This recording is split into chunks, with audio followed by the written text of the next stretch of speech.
নমস্কার বন্ধুরা, হ্যাশট্যাগ আবান্তিকার নতুন একটি ভ্লগে আপনাদের স্বাগত জানাই।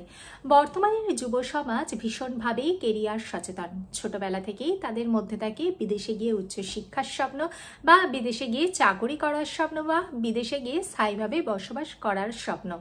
তাদের পছন্দের তালিকায় একদম প্রথমের সারিতেই চলে আসে আমেরিকা, অস্ট্রেলিয়া, কানাডা, জার্মানি বা দুবাইয়ের মতো বিভিন্ন দেশের নাম। কিন্তু তাদের মধ্যে সঠিক ধারণার অভাব, কোন দেশে গেলে কি কি সুবিধা হবে বা কি কি অসুবিধা হবে, কোন দেশে গেলে উচ্চশিক্ষার সুবিধা বা কোন দেশে গেলে সহজে পিআর নিতে সুবিধা, সেই সম্পর্কে হয়তো তাদের সঠিক ধারণার অভাব। তাই আজকে আমি আপনাদের সামনে হাজির হয়েছি দুবাই এবং কানাডা, কোন দেশের কি কি সুবিধা এবং কি কি অসুবিধা, কোন দেশে গেলে আপনি সহজে পিআর নিতে পারবেন বা কোন দেশে গেলে আপনার পড়াশোনা করতে সুবিধা বা কোন দেশে গেলে জব সিকিউরিটি পাবেন। আজকে আমি সেই সব নিয়েই আপনাদের সাথে আলোচনা করব। তাই যারা ভবিষ্যতে বিদেশে গিয়ে স্থায়ী হবার স্বপ্ন দেখছেন বা বিদেশে গিয়ে চাকরি করার বা উচ্চশিক্ষা করার স্বপ্ন দেখছেন, তারা অবশ্যই এই ভিডিওটাকে স্কিপ না করে একদম শেষ পর্যন্ত আমার সাথে থাকুন। ভিডিওটি ভালো লাগলে লাইক করবেন, চ্যানেলটিকে সাবস্ক্রাইব করবেন। কানাডা এবং দুবাই দুটি দেশে তুলনামূলক আলোচনা করতে গিয়ে আমি প্রথমেই কতগুলি প্যারামিটার ওয়াইজ আপনাদের সাথে আলোচনা করব। আমার প্রথম পয়েন্টটি হলো ডিস্টেন্স। আমাদের বঙ্গদেশ থেকে দুবাই যেতে সময় লাগে প্রায় 4.5-5 ঘন্টার মতো। দূরত্ব পড়ে প্রায় 3000 কিলোমিটার। কলকাতা থেকে দুবাই যাওয়ার অসংখ্য এয়ারলাইন্স রয়েছে। অপরপক্ষে কলকাতা থেকে কানাডা যেতে সময় লাগে প্রায় কম বেশি 15 থেকে 18 ঘন্টার মতো। যেতে গেলে কিন্তু প্রায় লেওভারের প্রয়োজন হয়েই পড়ে এবং দূরত্ব পড়ে প্রায় 11 থেকে 12,000 কিলোমিটার মতো। সময় পার্থক্যের ডিফারেন্স বলতে গেলে বলি, কলকাতার থেকে দুবাইয়ের সময় পার্থক্য প্রায় 1.5 ঘন্টা। অপরপক্ষে কলকাতার থেকে কিন্তু কানাডার সময় পার্থক্য প্রায় 10 ঘন্টার মতো হয়ে থাকে। এক্ষেত্রে আপনি দুবাই থাকলে যত সহজে কলকাতার মানুষের সাথে কানেক্ট করতে পারবেন, কানাডাতে থাকলে কিন্তু তত সহজে কানেক্ট করতে পারবেন না। আজকে কলকাতাতে কোনো এমার্জেন্সি হলে দুবাই থাকলে কিন্তু আপনি আসার কিন্তু অসংখ্য এয়ারলাইন্স পেয়ে যাবেন, আসতে সময়ও কম লাগবে। এছাড়াও যোগাযোগ করতেও কিন্তু অনেকটা সুবিধা হয়ে থাকবে, সময় ডিফারেন্স কম থাকার দরুন। অপরপক্ষে কানাডাতে থাকলে কিন্তু আসার যে এয়ারলাইন্স, সেই সংখ্যাও অনেকটাই কম থাকে এবং আসার সময়ও অনেকটা বেশি থাকে এবং আসাটাও কিন্তু অনেকটা বেশি খরচ সাপেক্ষ হয়ে থাকে। এছাড়া ফোন কলসের ব্যাপারে যদি বলি, তাহলে বলবো কলকাতা এবং কানাডার সময় পার্থক্য যেহেতু প্রচুর হয়ে থাকে, তাই আপনি সহজে ফোনেও কিন্তু সবসময়তে কানেক্ট করতে পারবেন না। কারণ কলকাতাতে যখন রাত, কানাডাতে তখন দিন, কানাডাতে যখন দিন, কলকাতাতে তখন রাত। এই ডিফারেন্সগুলো কিন্তু আপনাকে একটু মাথায় রাখতে হবে। যদি কোনো দেশে গিয়ে বসবাস করা যদি আপনার লক্ষ্য হয়ে থাকে, তাহলে অবশ্যই কিন্তু এই ডিফারেন্সগুলো কিন্তু একটু মাথায় রাখবেন। নেক্সট যে পয়েন্টটির কথা বলবো সেটি কিন্তু বেশ গুরুত্বপূর্ণ দুবাই এবং কানাডা দুটি দেশের পক্ষে। কারণ দুবাইতে আপনি যত টাকা স্যালারি ইনকাম করুন না কেন, আপনাকে সরকারকে কিন্তু একটা পয়সাও ট্যাক্স পে করতে হচ্ছে না। অপরপক্ষে কানাডাতে আপনি যত ইনকাম করুন, আপনাকে কিন্তু প্রচুর পরিমাণ টাকা কিন্তু আপনাকে ট্যাক্স পে করতে হচ্ছে। যেহেতু দুবাইতে আপনাকে কোনো ট্যাক্স পে করতে হচ্ছে না, তাই সরকারের কোনো লায়াবিলিটি নেই আপনাকে ফ্রি এডুকেশন দেওয়ার বা আপনাকে ফ্রি মেডিকেল ট্রিটমেন্ট প্রোভাইড করার জন্য। অপরপক্ষে যেহেতু আপনি প্রচুর টাকা কানাডা সরকারকে ট্যাক্স হিসেবে পে করছেন, তাই কিন্তু আপনি সেখানেতে ফ্রি মেডিকেল পাচ্ছেন, ফ্রি এডুকেশন পাচ্ছেন ফর ইয়োর চাইল্ড। নেক্সট আসছি হেলথ কেয়ার।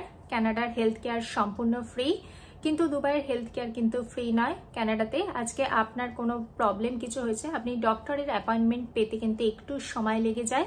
অপরপক্ষে দুবাইতে কিন্তু যেহেতু ফ্রি নয় এবং দুবাইতে গিয়ে কিন্তু আপনি সহজে ডক্টরের অ্যাপয়েন্টমেন্ট পেয়ে যান।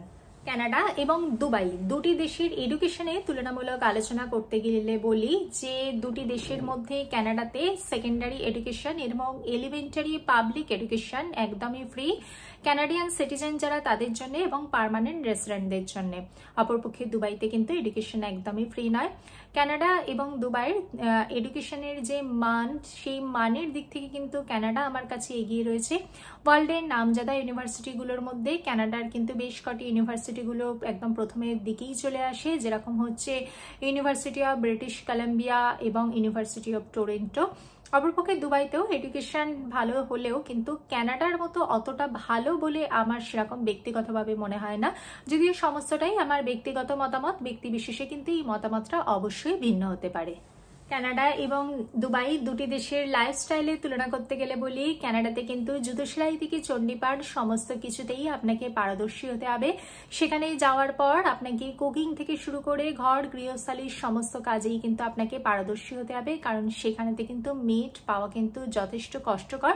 মেডের কিন্তু যা খরচা সেটা কিন্তু অত্যাধিক। অপরপক্ষে দুবাইতেও আপনি সমস্ত কাজে পারদর্শিতা অবশ্যই হবেন, কিন্তু তার পাশাপাশি এখানেতে কিন্তু মেডেরও আপনি কিন্তু সুযোগ সুবিধা পেয়ে যাবেন। এখানেতে ঘর গৃহস্থালির কাজে হেল্প করার জন্য এখানেতে কিন্তু ডোমেস্টিক হেল্পার কিন্তু পাওয়া যায়।